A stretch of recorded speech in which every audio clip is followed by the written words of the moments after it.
O mga kababayan, balita natin, nagkaroon na daw ng passport itong si Vince Dizon. Passport papuntang Ilocos Norte! Oh, mga kababayan, congrats! At sa wakas may passport na rin at nahanap na rin mga kababayan ni Vince Dizon ang Ilocos Norte sa mapa. Nagpunta mga kababayan sa lugar ng Agba. At dito, bumungad sa kanya mga kababayan ang mga nakatiwangwang na proyekto ng gobyerno. Pero sa halip na kababayan nakastiguhin, parang dinepensahan pa ni Vince Dizon ang mga proyektong nakatiwangwang na ito. Ano yan mga kababayan? O ito inyong nakikita na matagal na panahon na mga kababayan nakatiwangwang. At sabi ni Vince Dizon, maliwanag na hindi ito ghost project eh. Bagamat hindi natapos, hindi ito ghost project.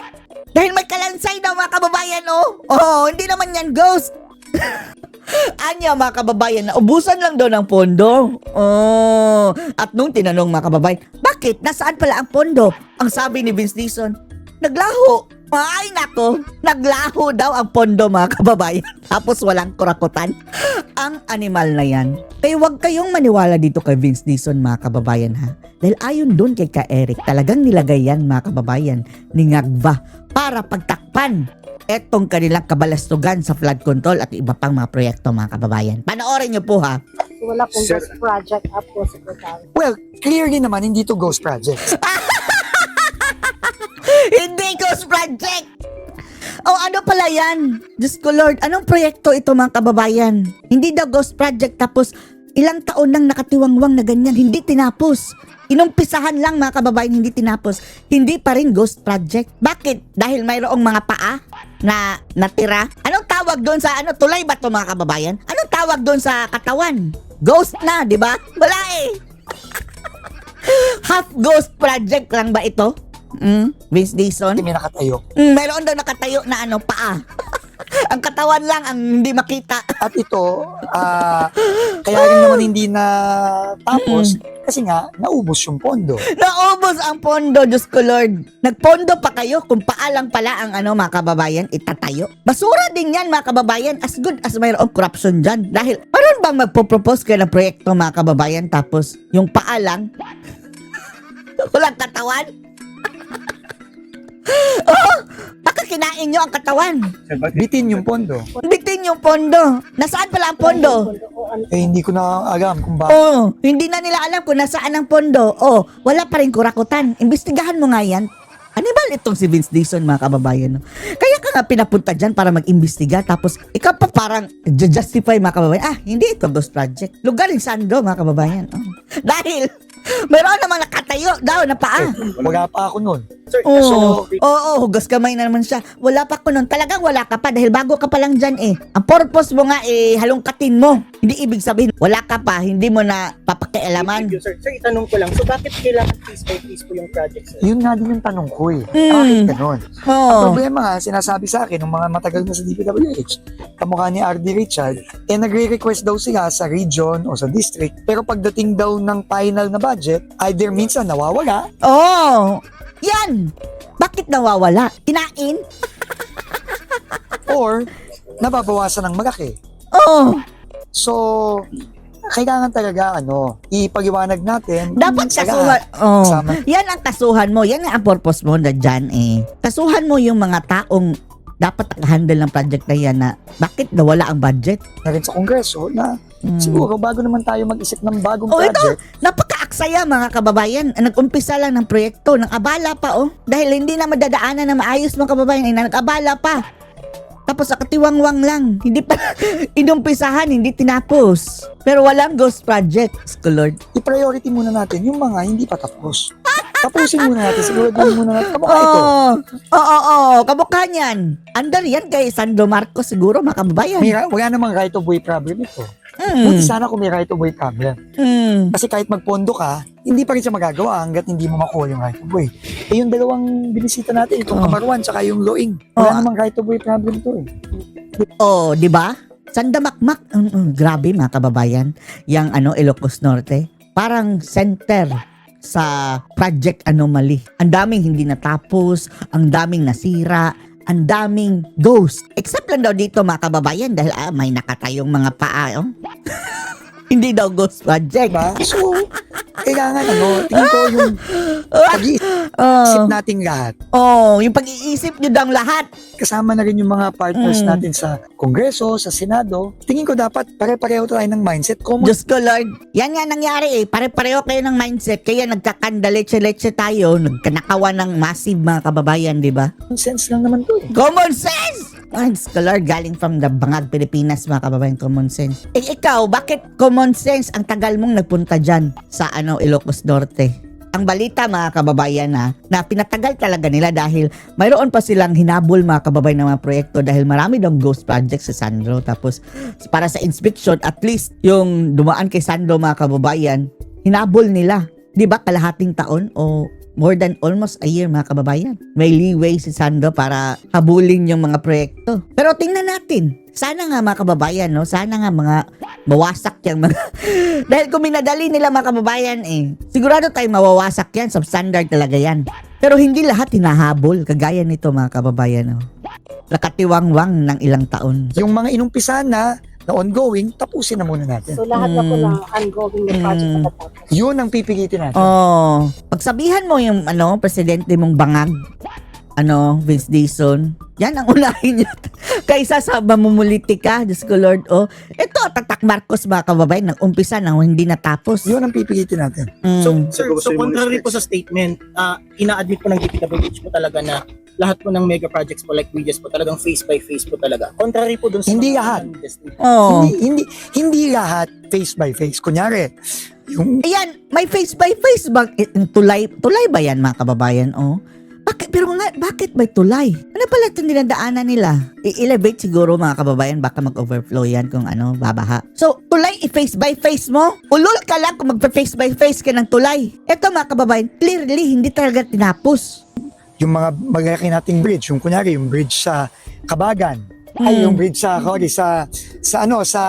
Malaki ba yan? Hindi yan malaki.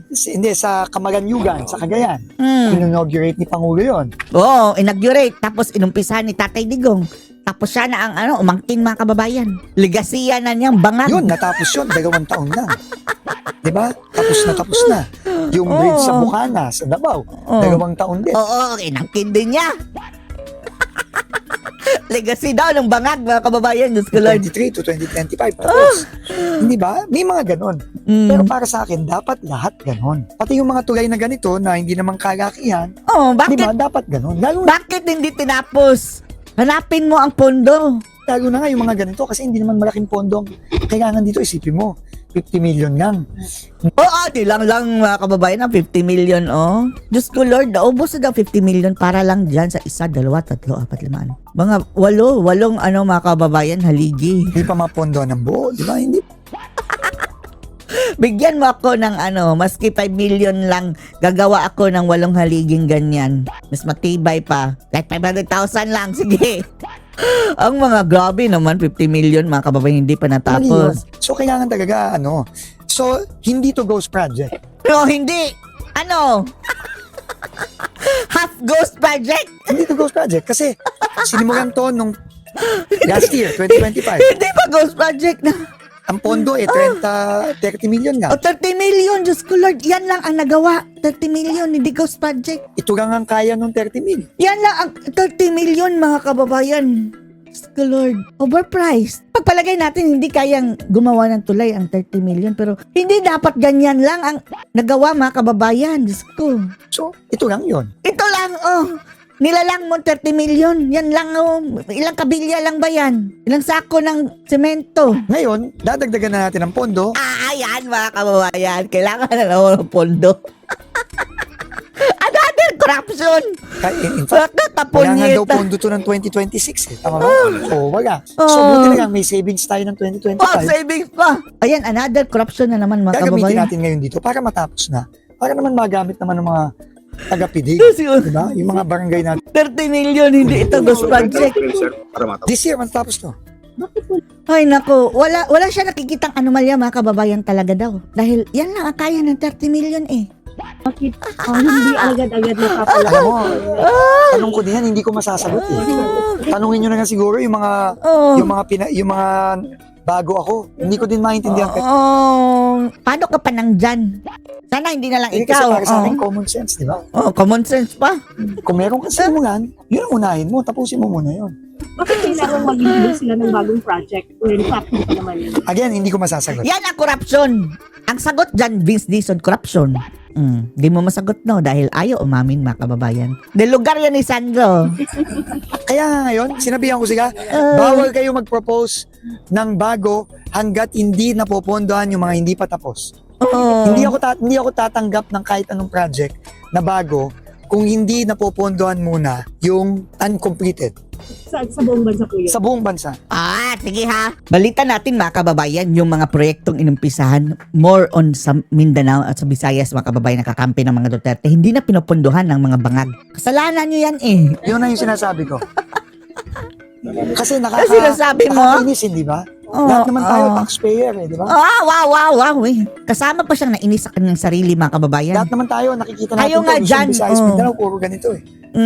No? Pero, ano to, ulitin ko, hindi to ghost project. No? Hindi ghost Kailangan project.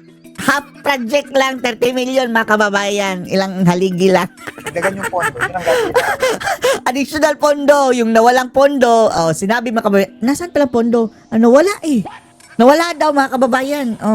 Wala natin saan daw. So, ang solusyon, dagdagan natin. Diyos ko Lord, hanapin mo sino nagnakaw ng pondo. Para matapos. Sorry, so Para mention niyo po matapos. na kailangan dagdagan yung pondo, papabilisin.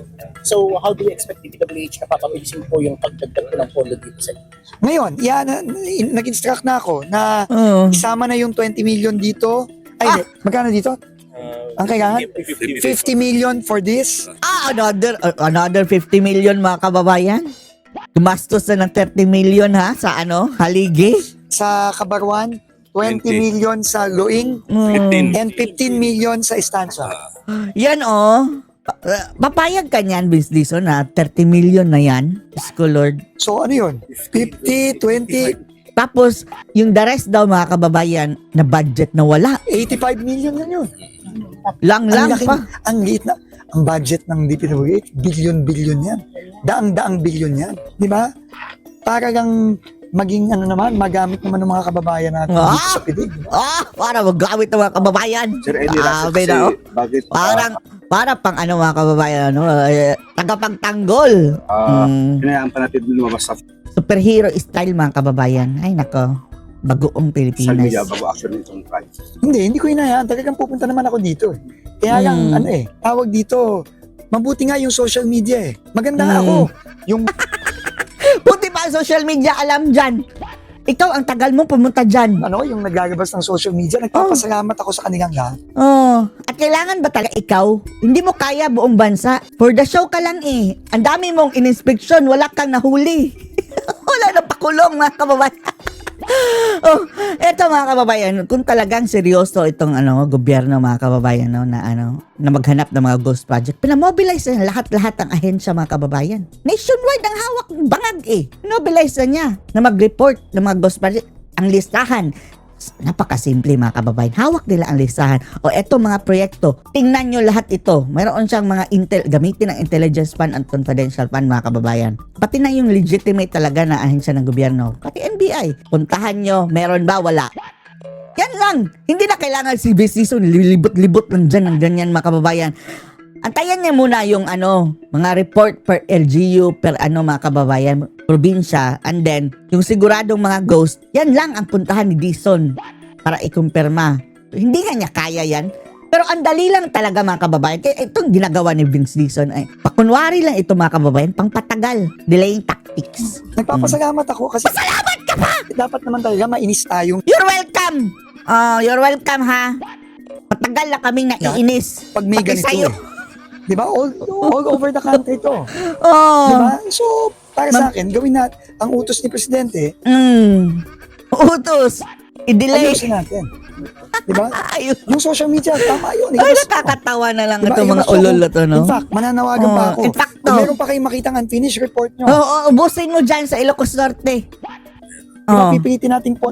Sumbong nyo tong mga dito. Kung meron silang hindi tinatapos. Ay, nako. Superhero na siya ngayon, mga kababayan. Sumbong nyo. Mamaya Sasabihin Siya pa ngayon ang bida. nyo. Sir, Kung meron unfinished, tapusin natin. sir, is it true na kakasuhan mo yung vlogger na nag-export dito? Ha? Kakasuhan mo raw yung vlogger? Bakit ka naman kakasuhan? Nakasuhan. Ang nagsumong pa na mga kababayan, nakakasuhan. Kaso sa vlogger. Hindi siya, pero ang ang magkakaso niyan, yung mga bangag, kakampon mo bangag mga kababayan.